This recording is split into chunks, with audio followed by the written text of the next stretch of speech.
Hey everybody, here's that next unboxing I was telling you about. The LEB shipment came in today, so we'll go through and whip this one on out. I'll show everybody the new addition.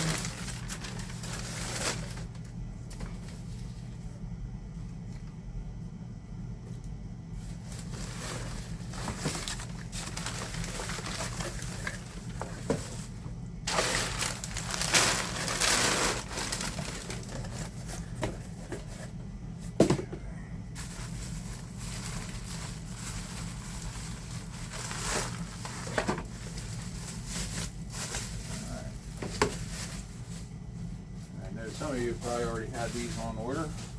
You may have already gotten them, but if not, give you a first look.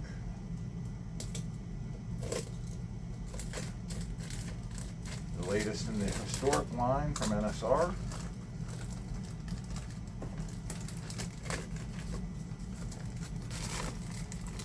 As soon as I get it out of the box, or bag.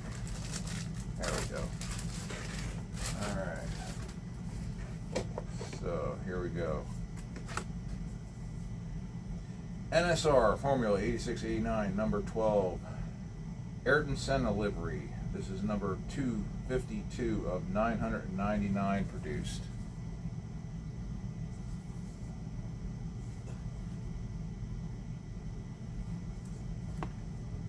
That Marlboro livery is so iconic. It's really a shame that they can't do tobacco companies anymore. I mean, I understand somewhat the principle behind it, but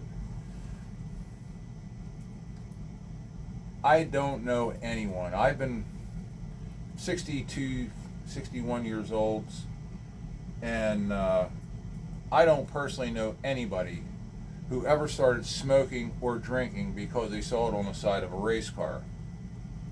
I'm sure there's some that have, or maybe some that's why they chose whatever brand, but they were already smoking more likely, or drinking at that point. And as a collector, you know, I started with die-cast, still collect die-cast somewhat. I collected a lot of NASCAR die-cast, and I couldn't buy, you know, a Rusty Wallace Miller Lite car or a Budweiser car with that livery on it in a chain store. I had to buy it from a hobby shop, and even some of the ones today still won't put this livery on the car. They'll send you the decals in a box, and you can decide to put them on if you want to put them on yourself. I kind of find that insulting as an adult that I don't have that choice. If you're a parent and you don't want your kids to smoke or drink, then parent them. Tell them why they shouldn't do it. Personally, I've never smoked and never drank. Like I said, I've been a lifelong race fan since the time I was probably 4 years old, watching 15-minute clips on Wide World of Sports, and never had the desire to smoke or drink. My dad used to drink. My mom used to smoke. I never did either. So if that's the marketing plan, it failed miserably, on me at least. But anyway, that's the rant I have for that.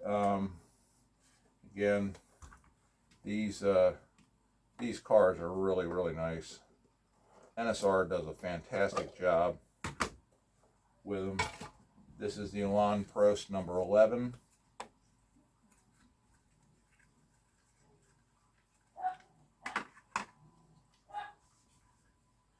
It's got the Prost helmet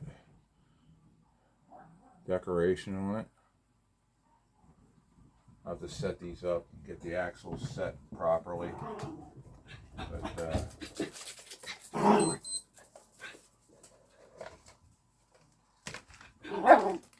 extra tires and braids. Awesome. There's the grub screws.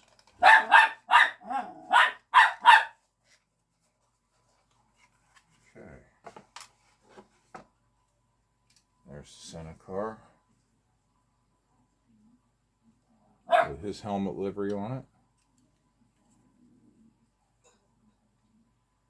Yeah, these designs are, I know they're generic, but this era of F1 was really, really a clean design. Um, they were not overly cluttered like today's cars. I mean, I find today's Formula One cars to frankly be ugly, to be honest. There's so much, in my opinion, garbage festooned onto the cars, winglets, this, that, the other. It just looks terrible. Just get rid of all the garbage. Get rid of the electrical BS on it. Let them run on e-fuel. Put the V10s or the V12s back in them and let them scream. That's what the fans want anyway. That's what the drivers want. I mean, proof of that was when Alonso drove his old Renault. Every single person on the pit lane, drivers, team members, everybody was hanging off the fence, watching and listening to that thing scream past. Sure, today's cars are faster. They're also as big as my F-150 pickup truck. I mean, they're ridiculous how big they are. I saw the Haas Formula One car down at the Oaks Motorsports show last year, and it was enormous. I couldn't believe the size of the thing. I mean, you look at that and you compare that to, say, one of these 70s F1 cars. In comparison, they look like go-karts. I mean, they're huge, they're wide, they're long, they're heavy. And it's a lot of stuff that, I understand the length, and a lot of the stuff is the safety gear, and I'm all for that. Driver safety should be the absolute priority one. But damn, do the cars have to be so damn big and heavy and ugly? And most of them look so much similar, you can't really tell it. That's why when they do these, like Formula 22s, they're not that far off of what really is being raced. I mean, they all look alike. Take the decaling off and you put them side by side, it'd probably be hard for most people to pick who's who apart. Whether it's a Red Bull or Ferrari or a Mercedes or an Aston or whoever else. I mean, take the decals off, put them all side by side, and then have somebody say, okay, this is this, and I'll bet you out of the 10 different cars, they might get 2 or 3 right, and that's it. And it's ridiculous that it's that way. In the 70s, you could tell every single car apart just by looking at the design. The McLaren looked different than the Brabham, which looked different than the Tyrrell, which looked different than the Ferrari, which looked different than the Shadow. I mean, they all were different. Every single one of them. There's no individuality. I mean, everything's done and designed in the wind tunnel. Where the magic happens is underneath the cars mostly, where you can't see what's going on. And whoever might have a better engine package.